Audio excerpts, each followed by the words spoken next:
Assalamualaikum warahmatullahi wabarakatuh. Kembali lagi bersama saya Nuhid. Sebelumnya saya ingin mengucapkan selamat Hari Raya Idul Fitri. Mohon maaf lahir dan batin. Selanjutnya di video ini saya ingin membahas tentang yang lagi viral banget, yaitu tentang Walid. Buat yang belum tahu konteksnya, jadi ada serial dari Malaysia berjudul Broken Heaven atau Bid'ah yang mengangkat isu pelecehan seksual di dalam sekte keagamaan. Sekte dalam serial tersebut bernama Jihad Ummah yang dipimpin oleh seseorang yang menamai dirinya sebagai Walid. Walid itu makna asalnya adalah orang tua atau ayah, yang kemudian di Malaysia menjadi istilah untuk pemuka agama. Jadi kalau di sini ya kayak kiai gitu. Nah, di sana dipanggilnya itu Walid. Saya juga jadi kasihan buat kiai-kiai yang sudah kadung dipanggil Walid itu. Terus dengan fenomena ini akhirnya jadi bahan olokan. Saya nggak tahu apakah sekte ini ada beneran atau enggak. Yang akhirnya juga menjadi lempar-lemparan untuk orang-orang. Ada yang bilang, wah ini tuh NU, ini tradisinya NU, ini cuma Indonesia nggak berani aja, makanya dikasihkan Malaysia. Padahal di Indonesia ya banyak juga yang mengangkat isu-isu semacam ini itu banyak banget film Indonesia, cuma nggak viral aja. Terus orang NU-nya juga, oh enggak ada NU kayak gitu, masa kiainya jenggotnya sepanjang itu, terus udeng-udengan kayak gitu, enggak ada kiai NU yang seperti itu, enggak ada. Santurnya pakai cadar, enggak ada di NU kayak gitu. Jadi saya enggak tahu apakah sekte ini ada beneran atau enggak. Cuma fenomenanya itu banyak dan sudah terjadi sejak lama. Dan ini juga terjadi bukan hanya di kalangan Islam, non-Islam pun ya ada. Dan film-film yang mengangkat tema-tema semacam ini juga banyak. Cuma bukan dari Indonesia, bukan juga dari Malaysia, nggak berani. Orang Indonesia apa orang Malaysia terus bikin film yang mengkritik agama lain itu kayaknya ya belum berani. Jadi beraninya ya udah yang Islam sendiri aja. Ada terus jadi apa gitu ya ngeritik ya Islam sendirilah. Kalau ngeritik agama lain ya mungkin nggak berani dan mungkin juga kasihan. Sudah minoritas dikritik, itu nanti malah masuknya diskriminasi. Dan fenomena semacam ini sebenarnya tidak hanya terjadi di lingkungan-lingkungan yang terlihat religius, tapi juga di lingkungan-lingkungan yang umum seperti di sekolahan, terus kuliahan, terus kantoran. Mengapa yang hubungannya sama agama kok lebih mendapat sorotan? Karena ini yang paling abstrak. Kalau anak sekolah misalnya, motifnya itu jelas. Oh, karena uang saku misalnya, atau karena nilai, itu kan konkret gitu. Anak kuliahan misalnya ya, karena uang kebutuhan atau biar IPK-nya bagus, itu kan konkret. Kalau di kantoran misalnya, oh biar naik jabatan atau biar naik gaji, itu kan konkret. Ya meskipun konkret bukan berarti terus bisa dibenarkan, ya enggak.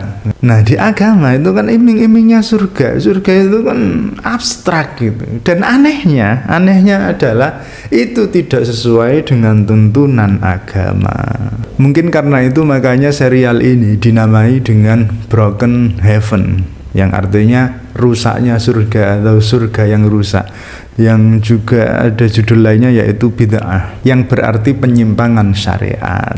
Namun dari semua fenomena ini jangan terus kita itu menjauhi agama atau menjauhi seluruh pemuka agama yang ada di dunia ini, ya jangan gitu. Sama halnya ketika ada seorang guru yang melakukan perbuatan bejat sama muridnya, ya enggak terus berarti wes anakku nggak usah aku sekolahkan, yo nggak gitu. Ada dosen yang melakukan perbuatan buruk terhadap mahasiswanya, terus anakku nggak usah kuliah aja, yo nggak gitu. Sama kayak kalau ada orang kesetrum terus, aku nggak usah pakai listrik, pakai api aja. Terus nanti kalau ada kebakaran, aku nggak mau pakai api.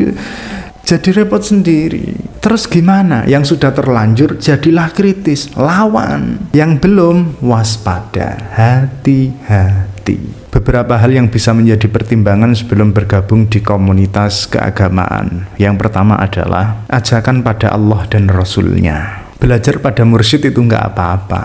Mursyid itu dalam bahasa thariqah artinya guru.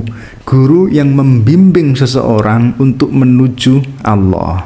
Cuma sekarang banyak diselewengkan. Ya kayak kasus di serial Broken Heaven ini. Terus berzikir. Ucapkan mati. apa yang kamu kewali? Mestinya zikir itu ya disuruhnya ingat Allah, kok malah disuruh ingat dirinya itu. Ini kan kayak aneh banget ya. Dan kayak oh ini pasti cuma adanya di sinetron.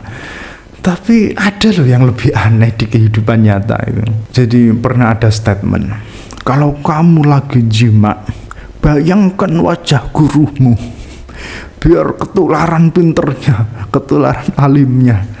Astagfirullahaladzim. Mestinya guru itu kan nyuruhnya ingat Allah, bukan ingat dirinya. Ya dalam setiap situasi, setiap keadaan itu ingat Allah. Termasuk mau jima, ingat Allah, baca doa. Pas jima, ingat Allah. Ingat batasan yang Allah tentukan. Misalnya jangan sampai masuknya dari lubang yang belakang, atau kalau ada darahnya ya jangan dimasukin. Itu ingat Allah. Kenapa harus ingat gurunya? Kalau ada guru kayak gitu tinggalin aja, itu nggak pantas untuk diikuti. Dan itu juga banyak banget terjadi di Indonesia misalnya, kan ada itu. Jadi orang memanfaatkan Allah, memanfaatkan Rasulullah untuk kepentingan dirinya. Misalnya kamu mau sedekah berapa juta buat Allah, kamu mau kasih berapa puluh juta, berapa ratus juta untuk Rasulullah. Loh kok Allah sama Rasulullah terus dijadikan alat buat mencari uang, ini gimana gitu.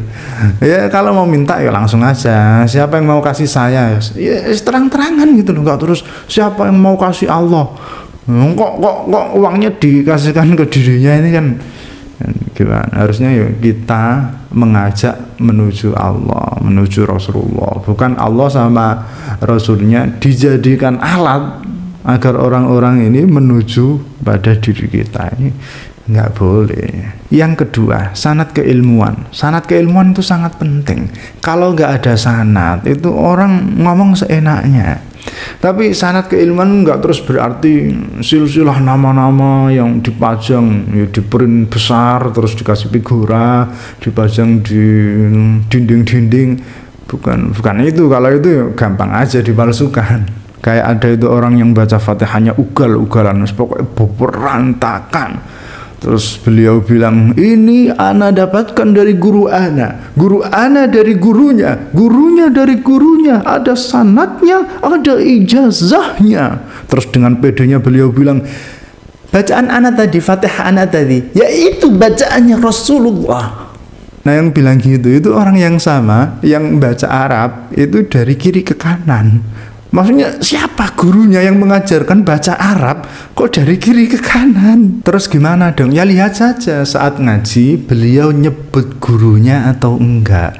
Syukur-syukur Anda tahu siapa gurunya dan tahu cara berpikir gurunya. Lebih jauh lagi kalau bisa, kira-kira antara dia dan gurunya itu linier gak cara berpikirnya? Karena ya ada juga, ya beneran Kiai Anu belajar sama Kiai Anu, Habib Anu belajar sama Habib Anu, Syekh Anu belajar sama Syekh Anu, sampai ada silsilah itu nama-nama sanad keilmuan. Ya memang belajarnya sama gurunya, tapi gurunya ngalor dek ning ngidul, ya gak ketemu. Yang ketiga, bisa membaca kitab Arab. Rata-rata pimpinan aliran sesat itu nggak bisa baca kitab. Nggak semua ya, nggak semua. Rata-rata. Yo, ada yang bisa. Misalnya yang pimpinan aliran sesat yang ada di Arab itu kan ya bisa. Tapi itu pun nggak semua. Nggak semua terus orang Arab itu bisa membaca kitab Arab, itu nggak semua. Atau bisa, tapi nggak pernah membaca. Nah ini juga berpotensi pada kesesatan.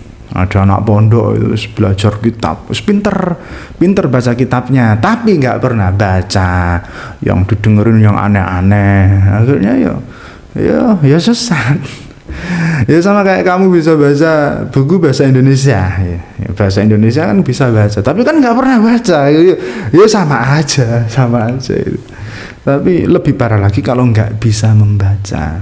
Jadi ya perlu dikhawatiri juga, kok ada guru agama ya dalam hal ini ya kiai atau apalagi mursyid terus nggak bisa membaca kitab yang berbahasa Arab, ya ya perlu diwaspadai. Nah terus misalnya gini, umpama Anda gak bisa baca kitab, terus gimana cara menilai apakah seorang guru itu bisa baca kitab atau enggak? Anda sendiri gak bisa, ya konsultasikan sama orang yang bisa gitu. Jadi minta pertimbangan sama beliau-beliau yang sudah bisa, gimana kalau saya berguru sama ini gitu, oke atau enggak? Kalau oke ya udah jalani, kalau kayaknya jangan deh, ya udah jangan. Kenapa kitab Arab? Karena sumber-sumber atau referensi keilmuan Islam itu rata-rata berbahasa Arab.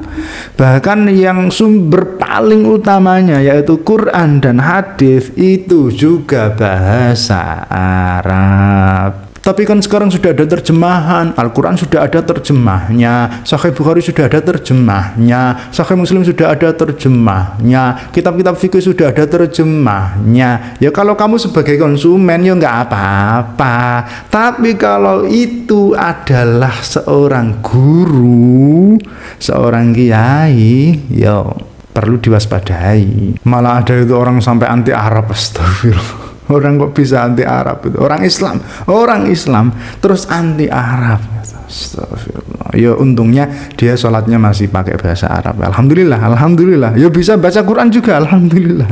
Tapi ada yang sampai saking parahnya itu, ada aliran itu sampai sholatnya pun itu pakai bahasa Indonesia. Ya memang pernah sih dibahas di fikih-fikih itu, pernah kayak gitu. Misalnya sholat terus pakai bahasanya masing-masing itu ya ada, tapi itu rukhsah setelah sekian rukhsah gitu. Jadi bukan yang azimah, bukan yang lazimah. Yang keempat, pakai kitab ulama. Ya minimal ada syariatnya lah, ada fikihnya lah. Ya minimal takrib lah, takrib paling kecil itu takrib. Umpama kemudian pakai kitab-kitab fikih yang kontemporer misalnya, ya nggak masalah. Itu kalau di pesantren. Kalau di luar pesantren ya nggak harus pakai kitab, nggak harus. Misalnya yang nggak pakai kitab itu biasanya di kajian-kajian atau di majelis-majelis taklim atau di rutinan atau di pengajian umum yang nggak pakai kitab. Itu paling tidak si pimpinannya ini kalau ngomong itu ngutip ulama atau enggak. Jangan-jangan semuanya itu aku. Ada yang malah curhat. Apa kajian curhat itu, astagfirullahaladzim. Dan jangan terkecoh dengan dalil-dalil Quran. Jadi enggak terus bahas Quran terus mesti bener ya, enggak mesti. Nabi-nabi palsu di Indonesia itu beberapa itu juga pinter-pinter dalam hal mengutip ayat-ayat Al-Quran. Cuma ya diselewengkan. Kayak Musodik yang nabi palsu itu yang dulu itu kan pinter itu, tas-tas itu ayat-ayatnya itu. Tapi ya diselewengkan. Jadi jangan terkecoh dengan itu. Termasuk hadis juga, itu yang dikutip Quran, hadis, terus ajakan untuk ayo kita kembali ke Quran dan hadis. Nggak usah ikut ulama, nggak usah. Kamu mau ikut ulama, apa mau ikut Rasulullah? Itu mesti sesat kayak gitu. Wong al ulama itu warathatul anbiya. Al ulama warathatul anbiya.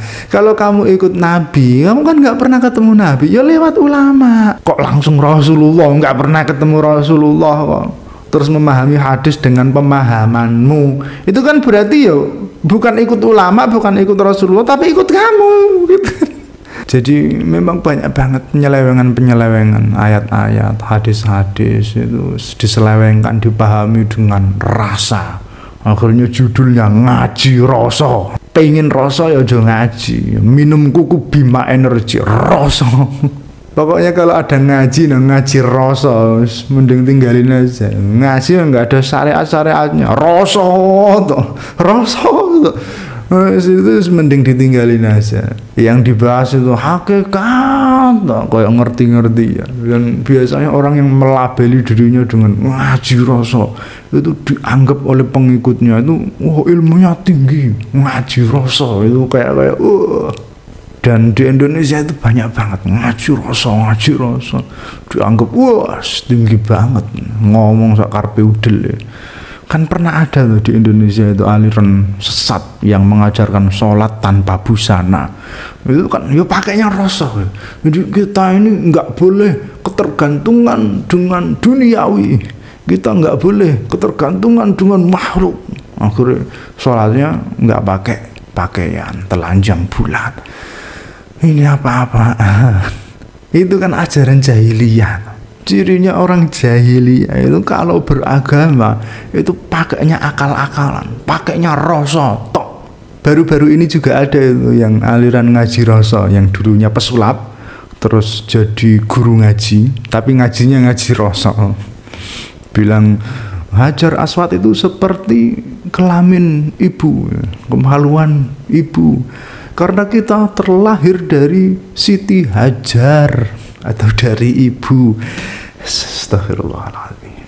Yang kelima, kontak fisik. Nggak ada ilmu yang bisa ditularkan lewat kontak fisik, itu nggak ada. Yang saya maksud kontak fisik itu bersentuhan, itu yang saya maksud kontak fisik. Kalau guru berbicara dengan mulutnya, terus murid mendengar dengan telinganya, atau guru menulis dengan tangannya, murid membaca dengan matanya, ini ya kontak fisik juga, cuma yang saya maksud bukan itu, karena itu ya idealnya belajar ya gitu, guru ngomong dengan mulut, murid mendengarkan dengan telinga, atau guru nulis dengan tangan, murid membaca dengan mata. Yaitu idealnya belajar ya seperti itu. Tapi kalau harus bersentuhan atau terus minum kobokan, apalagi kobokan kaki, ini gak lumrah. Ada yang bahkan itu sampai ciuman itu, astagfirullahaladzim. Jangankan yang sejauh itu, guru laki-laki terus salaman sama murid perempuan, atau sebaliknya guru perempuan salaman sama murid laki-laki, ini aja udah nggak bener, ini aja udah nggak bener, apalagi lebih dari itu. Ini kan mengajarkan kesopanan, ya nggak harus gitu. Ya guru laki-laki ya salamannya sama murid laki-laki, yang perempuan ya sama yang perempuan, nggak terus semua murid salaman sama guru. Ya nggak harus seperti itu, nggak harus beda lagi sama orang tua.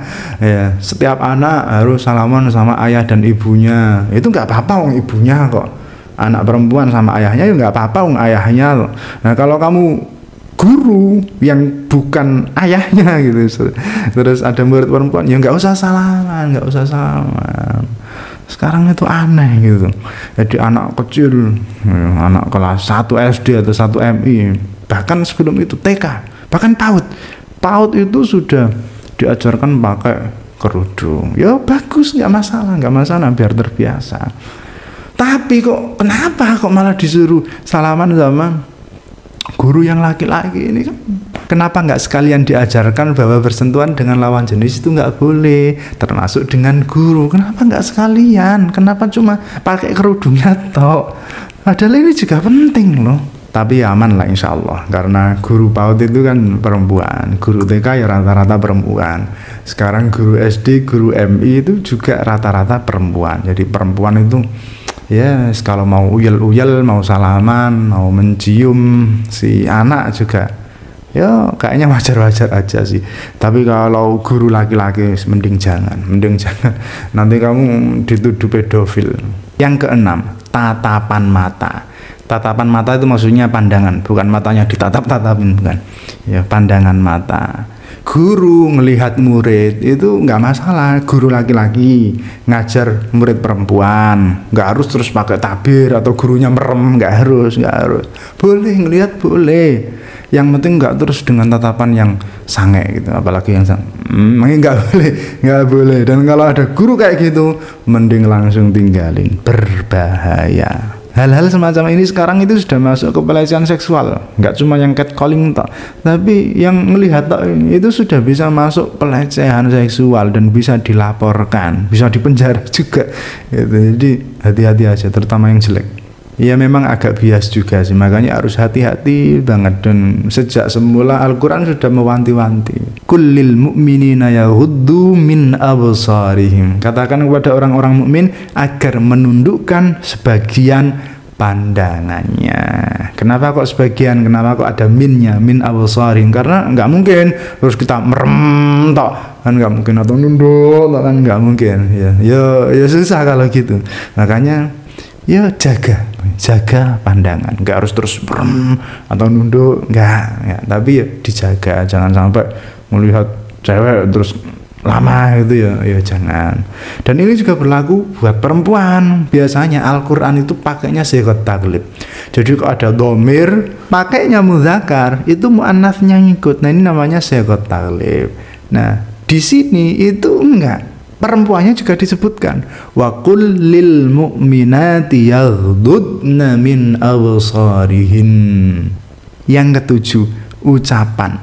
Jangan pernah ikuti guru yang sering melontarkan kalimat-kalimat vulgar dalam rangka mengomentari fisik perempuan. Termasuk tapi tidak terbatas guru yang mengajarkan kitab Fathul Izar. Itu kitab yang sama sekali tidak relevan di Indonesia meskipun ditulis oleh orang Indonesia. Parahnya, kitab jorok ini bahkan diajarkan di bulan suci. Kalau Qurratul Uyun beda, atau kitab-kitab fikih yang membahas tentang jima, adab jima, waktu jima, batasan jima, bahkan posisi jima, itu masih masuk kategori wajar. Bahas menstruasi, nifas, itu justru perlu. Tapi kalau sudah bahas ukuran vagina, itu fungsinya apa?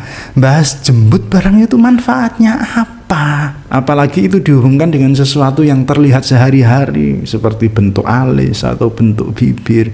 Ini kan biasa terlihat sehari-hari gitu. Jadi awalnya saya sih biasa aja dengan hal-hal semacam ini awalnya, sampai saya tahu di TikTok apa di YouTube gitu ya. Jadi ada ustadzah yang ceramah gitu, terus komentarnya itu, jadi ingat Fathul Izar, jadi ingat Fathul Izar. Ini kan masuk pelecehan seksual juga. Berikutnya yang ketujuh, akses keluar masuk. Ini juga harus diperhatikan. Kalau di serial Bid'ah atau Broken Heaven itu ada lokasi yang serupa dengan gua. Saya tidak bilang bahwa kok ada pondok terus desainnya kayak gua itu harus dihindari, enggak, atau pasti melakukan hal seperti itu ya, saya nggak bilang seperti itu. Meskipun ya ada yang kayak gitu juga ada, desainnya kayak gua terus terjadi hal-hal yang kurang mengenakan, itu ya ada. Tapi menurut saya gua itu adalah gambaran untuk tempat yang masuknya susah, keluarnya juga susah. Ini bisa bersifat fisik dan juga bisa bersifat supranatural. Yang bersifat fisik misalnya, tempatnya terlalu tertutup. Tertutup itu ya bisa, ya memang tempatnya tertutup, jadi ada pagarnya atau gerbangnya yang benar-benar tertutup. Atau tertutup itu bisa dalam arti eksklusif, yang ya bisa jadi gerbangnya bukaan, tapi orang luar nggak bisa masuk atau nggak berani masuk, atau nggak ada apapun yang orang punya alasan untuk masuk gitu. Dan yang ada di dalam nggak bisa keluar, atau nggak boleh keluar, atau nggak boleh melakukan aktivitas di luar.